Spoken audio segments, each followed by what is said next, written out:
하나님의 말씀 함께 나누겠습니다. 하나님 말씀 누가복음 우리 13장 31절에서 35절의 말씀 함께 나눕니다.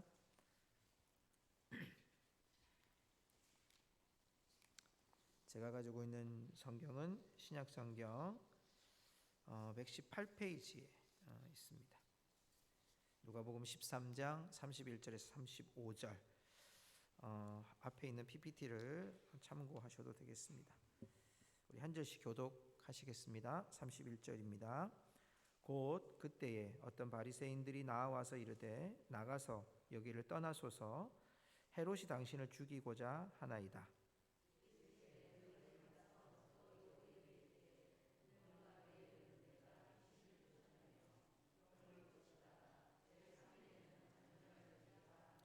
그러나 오늘과 내일과 모레는 내가 갈 길을 가야 하리니 선지자가 예루살렘 밖에서는 죽는 법이 없느니라.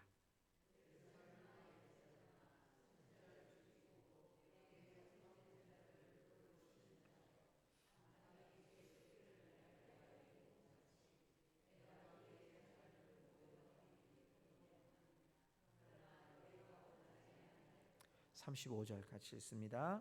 보라, 너희 집이 황폐하여 버림바 되리라.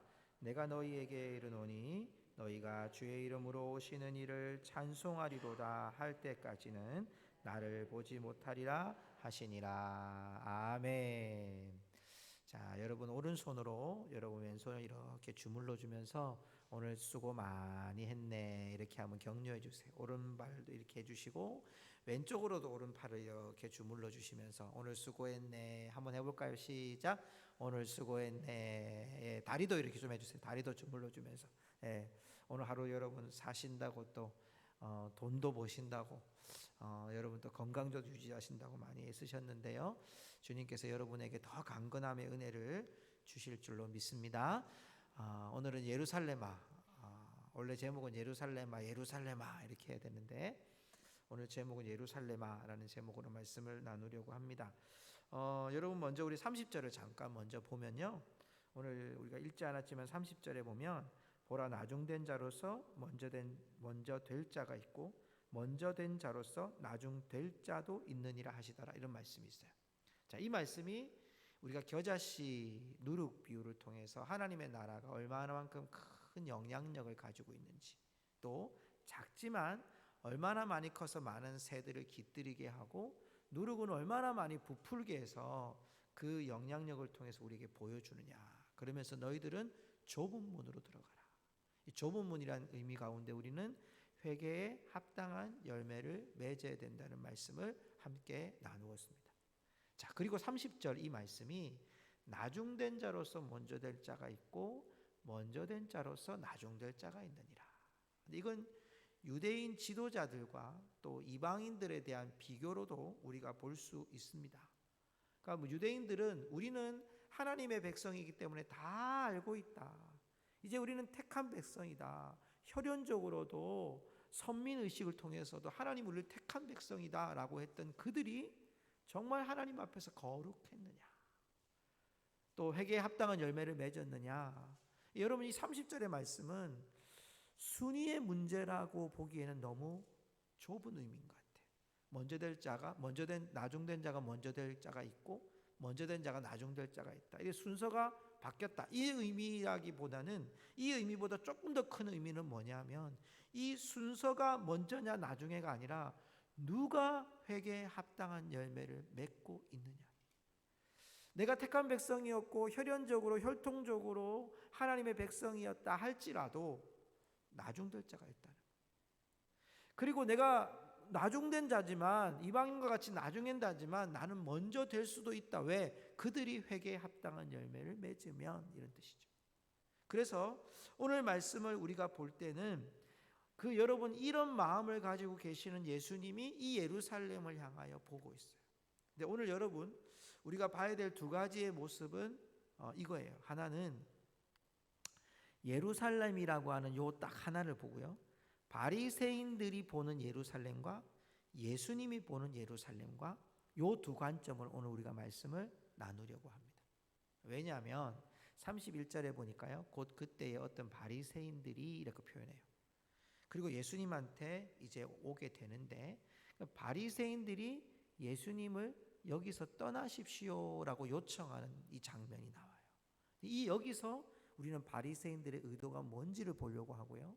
그리고 예수님이 그 다음에 그 얘기를 듣고 난 다음에 32절부터 하신 말씀들을 통해서 예수님이 보시는 이 예루살렘, 자신의 사역과 예루살렘이 어떠한지를 오늘 말씀하는데, 제가 이렇게 좀 크게 큰 그림으로 보여드리면 떠나기를 간구하는 바리새인들과 또 이 예루살렘을 보고 애통해 하시는 예수님의 모습, 이 두 가지를 우리가 함께 보고자 합니다.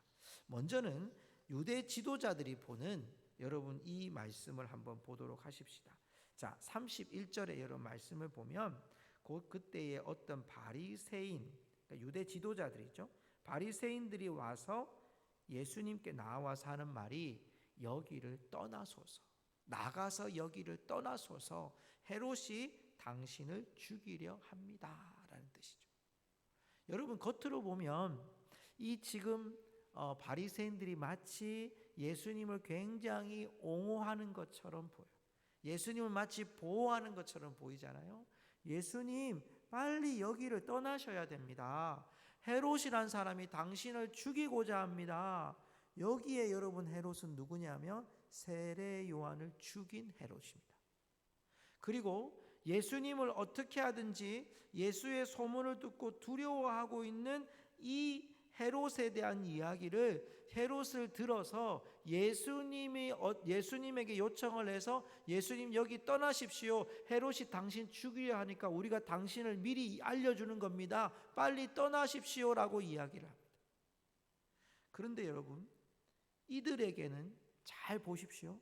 세례 요한을 죽인 헤롯, 그리고 예수의 소문을 듣고 두려워하는 이 헤롯의 이름을 들어서 예수님께 지금 뭘 하고 있냐면 예수님을 마치 생각해 주는 척하지만 그들은 예수님을 위협하고 있어요. 왜? 자, 우리 본문 31절로 다시 돌아가 보면 그때에 곧 그때에 이런 말이 나오죠. 곧 그때에. 자, 그때는 바로 앞에 예수님이 하셨던 비유예요. 자, 그 비유 가운데 우리가 아까도 설명했던 것처럼 회개에 합당한 열매를 맺으라고 말씀하시는 그때에 어떤 바리새인들이 와서 예수님 여기 예루살렘을 떠나십시오라고, 예루살렘을 떠나라고 예수님을 요청하고 있는 거죠. 무슨 의도일까요? 헤롯의 위협이라고 말하지만 결국 헤롯의 이름을 따서 예수님을 위협하고 있는 거예요. 왜 그럴까요? 여러분 예수님이 떠나가셔야 하지만 그들에게는 힘이 생기는 거거든요. 여러분 우리 한번 따라해 보십시다. 파워. 예, 이게 힘이라는 영어 단어죠.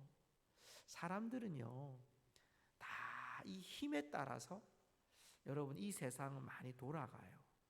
정치적인 것도 힘에 따라서 투표를 많이 한 우리 국민들의 힘에 따라서 정치적인 구조가 바뀌어지기도 하고요. 또 돈의 권력을 가진 사람, 돈의 힘 때문에 이렇게 돌아가기도 하고요. 국제적으로도 보면 그 힘의 논리 때문에 여러분 그 힘, 막강한 군사력도 힘이 될 수 있을 것이고 국가적인 경제력도 힘이 될 수 있을 겁니다. 그죠? 근데 그런 나라들이 힘의 원리가 자신들의 나라와 자신들의 그것을 지키려고 하는 것이 이 세상의 모습이에요. 여기 바리새인들과 유대 지도자들, 우리가 많이 보았던 사두개인들, 율법 교사들, 또 제사장들, 대제사장들, 이런 사람들이 여러분 여기 바리새인만 이야기했지만 예수님을 어떻게 하면 예루살렘에서 내보낼 수 있을까? 왜? 예수님이 여러분 예루살렘은 어떤 곳입니까? 하나님의 성전이 있는 곳이잖아요. 헤롯이 이스라엘 백성들을 위해서 만든 헤롯 성전이 있는 곳이에요. 우리가 전에도 말씀을 나누었지만 예수님께서 성전을 청결케 하는 사건을 나타내실 때 이 성전을 예수님께서 하셨던 첫 번째 말씀은 내 집은 만민이 뭐하는 집이다? 기도하는 집이다. 그런데 너희는 이 집을 뭐로 만들었다? 강도의 구렬로 만들었다. 강도의 집으로 만들었다. 강도의 동굴로 만들었다. 그러면서 예수님께서 대제사장들, 당시의 유대 지도자들을 책망하시게 되죠. 상을 다 뒤엎어요. 그건 예수님이 화가 나셔서 뒤엎으셨지만 그 시대의 지도자들, 온전하게 해야 될 성전이 장사꾼들로 가득한 거예요. 여러분 교회 안에서도요 마찬가지인데, 성전에서 이 일이 여러분 참으로 많은, 우리가 제가 몇 번도 언급을 했습니다마는, 성전 안에 처음에는 좋은 의도로 멀리서 오는 사람들이 하나님 앞에 드릴 제사의 제물을 정결하고 깨끗하고 거룩하게 하기 위해서 그 제물을 미리 키우는 거죠. 그리고 이 제물로 하나님께 드리면 깨끗하게 된다고 공인을 받기 시작하니까 이 제물을 드리는 사람들이 이제는 어떻게 하냐면 그 좋은 양들을 뒤로 양의 문으로 빼기 시작하고 부정과 부패와 비리가 일어나는 거예요. 그러니까 헤롯 가문과 그리고 대제사장의 가문들이요 그것 가지고 결탁을 하는 거예요. 6대4, 7대3 이러면서 결탁을 해서, 자 그러면 우리가 양을 이렇게 파는데 원래 양값이 한 10만 원쯤 되면 우리 20만 원 불러가지고 뿜빠이 하자, 5만 원씩 더 갖고, 이런 식으로 여러분 이렇게 악을 펼치기 시작하는, 이게 점점 심해지니까요. 그 양을 태워드리는 것조차도 아까우니까, 자 양을 태워드립니다, 이렇게 양을 데리고 들어갑니다. 분명히 사람 앞에서. 그런데 들어가서 죽이는 것도 안 봐, 태우는 것도 안 봐. 그러니까 그 양을 딴 데로 빼는 거예요. 좋은 양은 빼고 나쁜 양 대신 죽은 거 그냥 태워서 연기만 올리는 거예요. 그러면 나의 모든 속죄가 다 되었다, 이렇게 그냥 선포해버리는 거예요. 이런 대제사장과 지도자들, 그리고 결탁한 그들이 성전 안에서 이렇게 매매하기 시작합니다. 그리고 와서 동전을 바꿔야 됩니다. 반드시 바꿔야 됩니다. 왜냐하면 지역에 있는 화폐와 여러분 여기 예루살렘에 있는 화폐가 다를 뿐만 아니라, 최근에 제가 어떤 이제 문헌과 강의를 듣다 보니까 당시에 쓰던 여러분 금전 중에서 동전을 반드시 이 동전만 써야 되는 룰이 있는 거예요.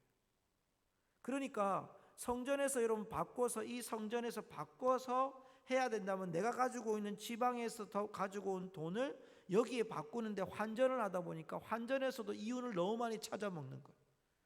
이러니까 이게 성전이 아니라 강도의 구렬이 되는 거예요. 성도 여러분, 우리가 교회 안에서 사람들이기 때문에 우리가 사람이라는 걸 잘 인식하고요, 우리가 교회 안에서 우리가 좋은 의도로 때로는 매매를 해야 되는 경우들이 있어요.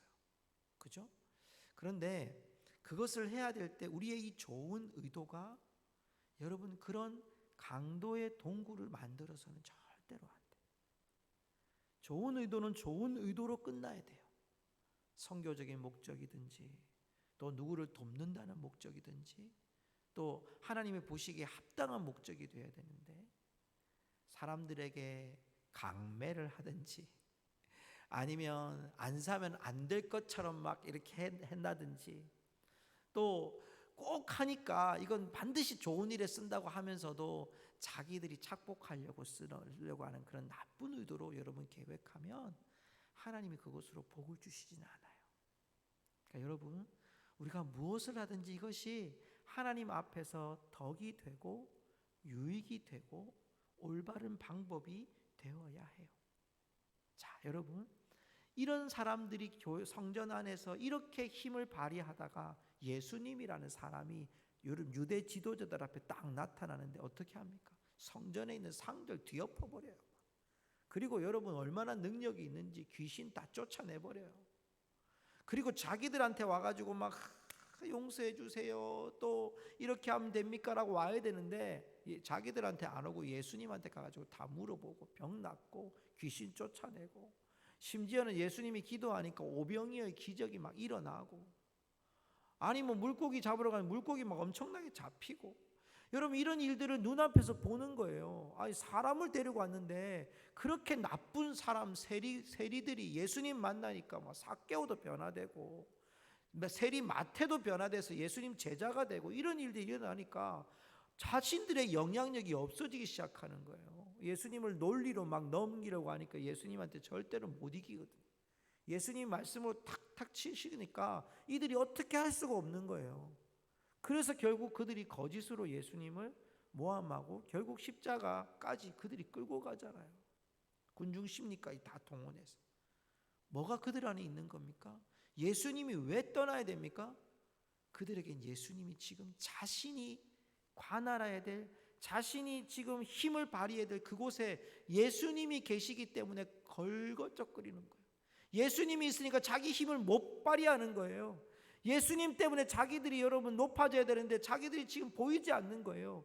그래서 예수님이 떠나기를 바라고 있는 거예요. 성도 여러분, 이들의 힘은 자신들의 영향력 안에서 예수님이 자신의 그런 걸림돌들이 되어서 예수님 곁에 또 예수님을 인정하지 않고 떠나기를 바라고 있는 거예요. 성도 여러분, 우리도 여러분 예수님을 떠나기를 바라고 있는 우리의 여러분 마음에 혹시 의도는 없습니까?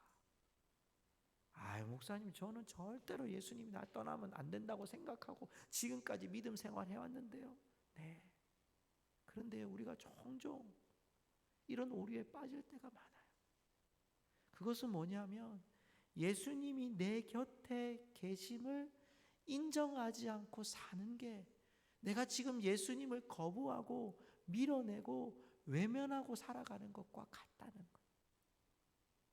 성도 여러분, 자, 예수님은 어떤 사역을 하셨는지를 우리 한번 볼까요? 32절을 한번 보십시다. 32절을 우리 같이 한번 읽어보시면 좋겠습니다. 같이 읽겠습니다. 이르시되 너희는 가서 저 여우에게 이르되 오늘과 내일은 내가 귀신을 쫓아내며 병을 고치다가 제3일에는 완전하여지리라 하라. 여러분, 예수님이 아주 고차원적인 이야기를 했어요.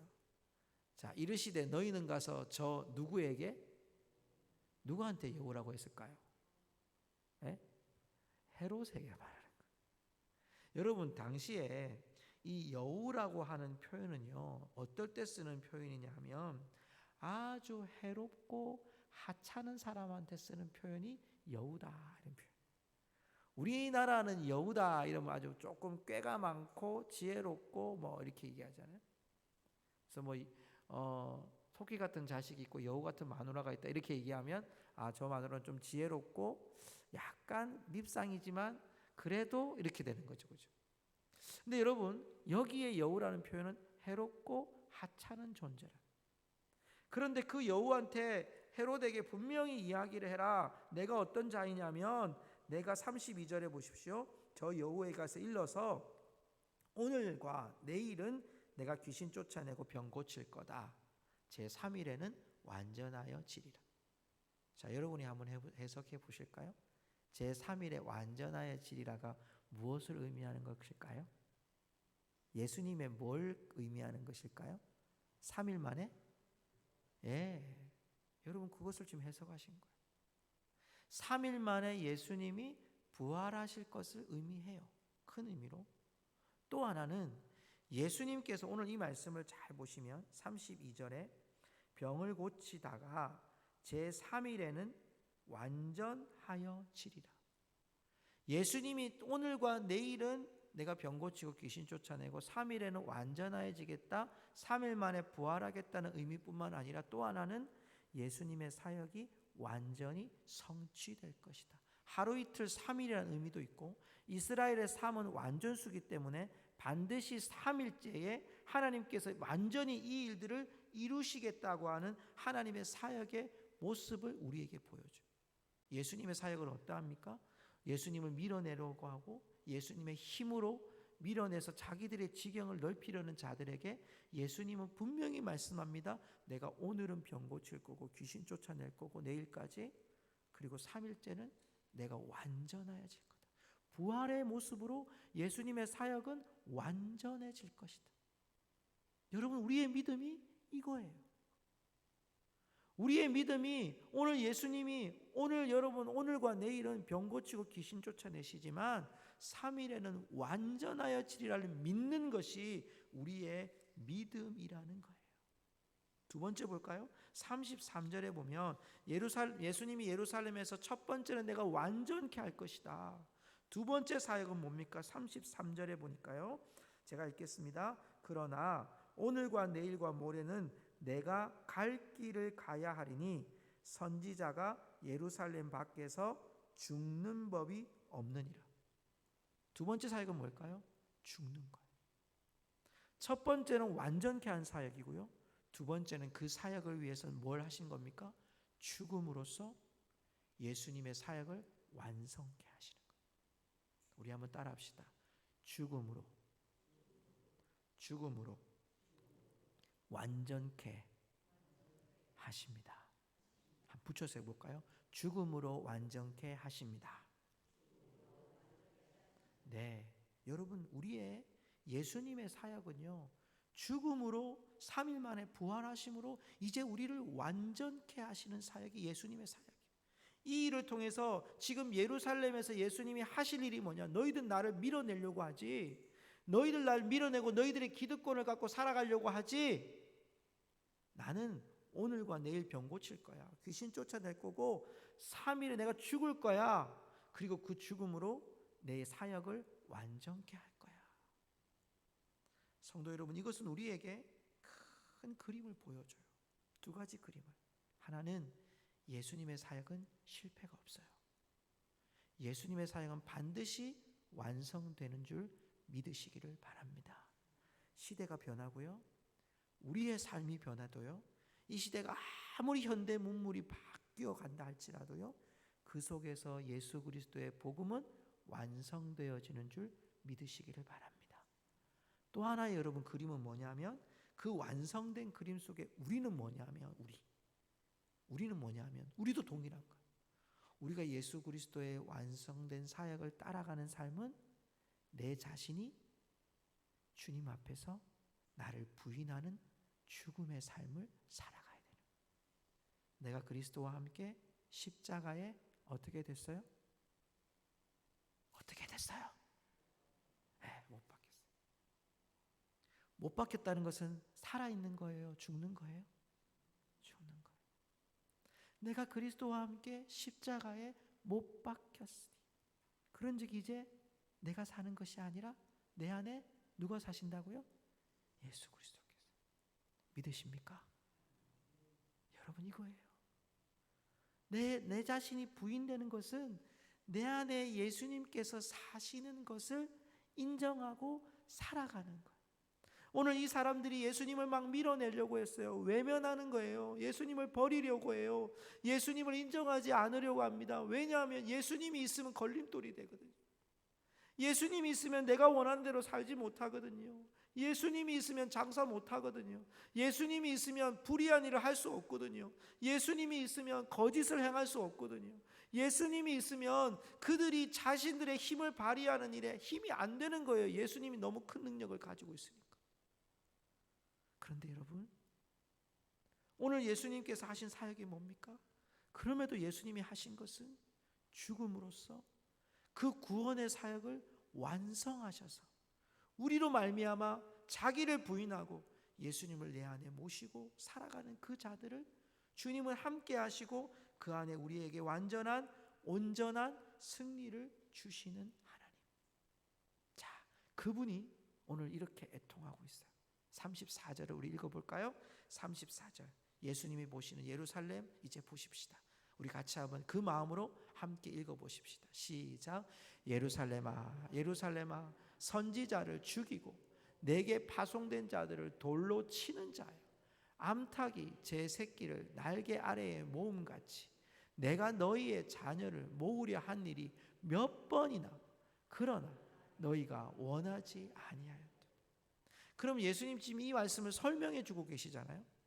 바리새인들이나 유대 지도자들이 예수님이 떠나달라고 하는 모습과 지금 여기에 있는 34절에 예루살렘에 있는 백성들의 모습이 다른가요? 같은가요?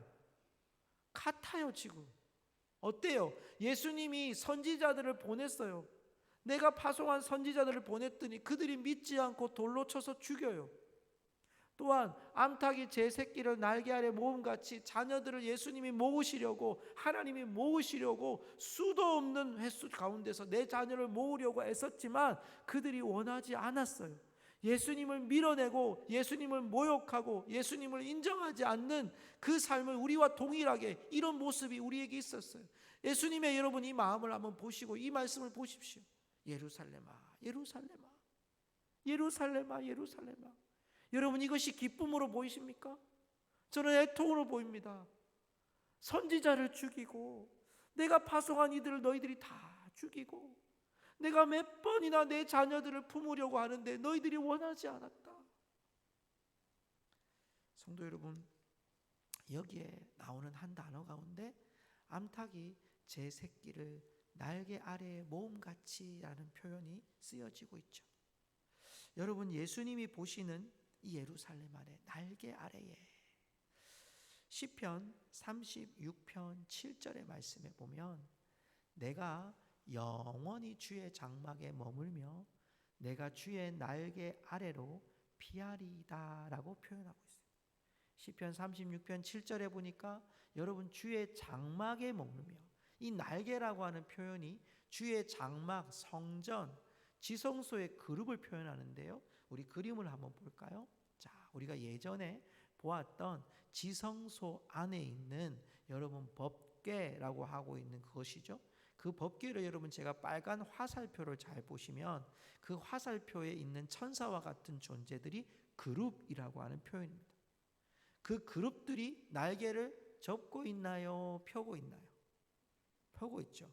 이 날개 아래라고 제가 빨간 동그라미를 친 그것이 뭐냐면 법궤라고 하는 이 상황 가운데서 보면 이 법궤는 하나님의 임재를 경험하는 것이에요. 그러니까 주의 날개 아래에, 성경 말씀에 나오는 날개 아래에라고 하는 표현은 하나님이 그 안에 나를 품으시고 하나님이 그 안에 나를 이렇게 안위하시고 보호하시고 이 땅을 창조하시고 이 세상을 주관하신 하나님이 보호하시는 것. 예루살렘을 향하여 하나님께서 내 백성 이스라엘아 예루살렘아 예루살렘아 내가 암탉이 제 새끼를 모음같이 날개 아래 모음같이 내가 하나님의 임재하심으로 내가 너희 가운데 직접 나타나서 너를 보호하고 너희를 찾으려고 수도 없이 많이 너희들에게 전했지만 예루살렘은 거부했다는 것을 지금 이 말씀 속에 우리에게 교훈해 주시고 있다는 것. 자, 우리 마지막으로 35절을 한번 같이 읽어볼까요? 그래서 일어난 예루살렘의 결과가 무엇인지를 우리 같이 한번 읽어보십시다. 35절 시작. 보라 너희 집이 황폐하여 버림바 되리라. 내가 너희에게 이르노니 너희가 주의 이름으로 오시는 이를 찬송하리로다 할 때까지는 나를 보지 못하리라 하시니. 여러분 떠나라고 하는 그 말의 마지막 말씀은 너희가 나를 보지 못하리라고 말씀해요. 그러면서 이 땅이 어떻게 될 거다? 너희 집이 황폐하여 버림바 되리라. 예루살렘이 역사적으로 AD 70년에 무너졌어요. 로마의 디토 장군을 통해서 여러분 예루살렘은 완전히 무너집니다. 성전도 완전히 무너집니다. 역사적으로 현실적으로 황폐되어집니다. 또 하나 이스라엘은 이러한 믿음과 이러한 신앙 예수 그리스도를 외면하고 하나님의 보내신 메시아를 외면한 이들의 삶은 영적으로 황폐해져서 예수님이 다시 오실 때까지 찬송하리로다 주 예수 이름으로 오시는 이를 찬송하리로다 다시 오실 그날까지 너희가 나를 보지 못하리라 예수님 말씀하시는 거예요. 예루살렘에 일어날 일들을 예수님께서 애통한 말씀으로 증거하고 있는 거예요. 그냥 눈으로 보지 못한다 이 말이 아니라 너희들의 황폐한 이 시대 때문에 너희들의 눈이 가려워서 주의 뜻을 보지 못하고 결국 황폐되어야 될 역사적인 현장, 그리고 너희들의 심령에 무너져 있는 성전의 모습을 우리에게 보여주고 있습니다. 성도 여러분, 두 가지로 좀 묵상하고 말씀을 맺으려고 합니다. 첫 번째는 예수님의 애통함입니다. 여러분 이 애통함을 우리가 좀 볼 수 있기를 간절히 축복합니다. 뭐냐면 우리의 황폐함. 먼저 나 자신에 대한 황폐함을 우리가 보아야 됩니다. 시대가 어떠한지 보다 지금 주님을 내가 외면하고 주님의 말씀이 내 가운데, 나의 가운데서 이런 하나님이 주신 마음에 대한, 여러분 영적으로 내가 지금 갈급해 있지 않은 것에 대한 안타까움과 애통함. 내가 하나님 앞에 예전에는 기도 많이 했는데 지금 기도는 좀 적게 하는, 여러분 이것도 애통함이 될 수 있겠지만, 기도의 시간이 아니라 내가 기도의 깊이가 더 깊어지지 못하고 있는 것에 대한 애통함. 또 이 한국 교회를 바라보면서 하나님, 이 나라와 민족 가운데 있는 이 애통함, 어리석고 온전치 못한 이 모습들, 이 사회를 보면서 안타까움에 대한 애통함, 이 애통함이 우리에게 열려지도록 우리가 하나님 앞에 기도해야 돼. 두 번째는요, 내가 하나님의 음성을 혹시나 지금 외면하고 있는 것은 아니에요. 겉으로는 우리가 하나님 앞에서 이렇게, 여러분 예배 현장에도 있고 말씀도 내가 읽고 기도도 하고 가정에서도 어떻게든 신앙적으로 살아가려고 많이 애를 쓰는데, 정말 중요한 때에, 정말 선택의 기로에 섰을 때, 정말 하나님의 뜻으로 내가 결정해야 될 때는 하나님 조금만 계세요. 요거는 제가 하나님보다 전문가예요. 이러면서 우리가 하나님의 자리를 내가 쑥 들어오는 거예요. 그래서 내가 결정하는 거예요. 하나님 계시지 않아도 내가 결정해 버리는 거예요. 여러분 사울이 왕이요, 사무엘이 올 때까지 기다려야 되는데 마음이 너무 조급해가지고 사무엘이 안 오니까, 제가 성경 묵상하면서 그런 생각도 했어요. 좀 사무엘이 일찍 가지, 그럼 사울이 죄를 안 졌을지 않았을까? 우리 마음이 그럴 때 있잖아요. 하나님 좀 제발 요 때는 탁 나타나셔가지고 한 방에 좀 탁, 그런 분이 그런 말씀 하시더라고요. 하나님, 아니 진짜 하나님 요 코로나 요거 한 방에 말씀만 하시면 싹 나갔으면 좋겠어요. 지구 밖으로 떠나가라 해서 그냥 끝나면 좋겠어요. 근데 하나님께서 여러분 이 일을 허락하고 계시는 하나님의 뜻, 여러분 이걸 보면서 우리는 이 땅의 황폐함과 또 하나, 여러분 우리 안에 하나님을 외면하거나 거절하고 있는 것은 없는가? 거절. 나 하나님 거절 안 해요. 그런데 하나님의 존재를 내 안에서 인정하고 있지 않은 삶이 외면하고 있는 거예요. 성도 여러분, 우리가 지금 이렇게 사는 삶이 참 힘겹잖아요. 그죠? 여러분 우리 모두가 힘들어요. 우리 성도님들, 예배드리러 이렇게 오신 성도님들도 얼마나 힘드세요. 또 이렇게 가정 안에서도, 또 우리 사회에서도 이런 또 교회라는 이름 때문에도 얼마나 힘드십니까? 근데 우리가 살아가는 그 순간에 막 힘겨울 때, 여러분 그때 우리의 조급함이 하나님을 외면하지 않았으면 좋겠습니다. 마음이 급하더라도 빨리 결정해야 될 그때에도, 하나님 이때 내가 뭘 하는 게 하나님이 원하시는 뜻입니까? 짧은 시간에라도 작정하고, 짧은 시간이라도 기도하고, 짧은 시간이라도 하나님의 뜻을 바라보면서 좀 더 기다렸다가 하나님이 내 마음속에 기쁨을 주시고 감동을 주실 때, 여러분 그 일을 결정하면 하나님이 얼마나 기뻐하시겠어요. 오늘 이곳에 오신 성도 여러분, 또 우리 이 자리에 또 인터넷으로 들으신 우리 성도 여러분, 하나님의 애통함이 우리의 황폐한 이 심령이, 메말른 심령에서 정말 주님의 애통함이 우리 가운데 정말 하나님의 생수의 강이 흘러갈 수 있기를 원하고, 다치고 외면했던 여러분 이야기가 아니라 이제는 하나님의 음성이 우리 귓가에 들려져서, 네 하나님, 네 그러겠습니다. 네 순종하겠습니다. 네 하나님 그렇게 따르겠습니다. 그렇게 하나님 이루어 주십시오. 우리의 기도 속에 이런 기도가 나오면 얼마나 좋겠어요. 우리 한 번만 따라하고 이제 마치겠습니다. 한번 따라합시다. 네 그렇습니다. 그렇게 순종하겠습니다. 그렇게 결정하겠습니다. 네, 여러분 우리 한번 기도하십시다.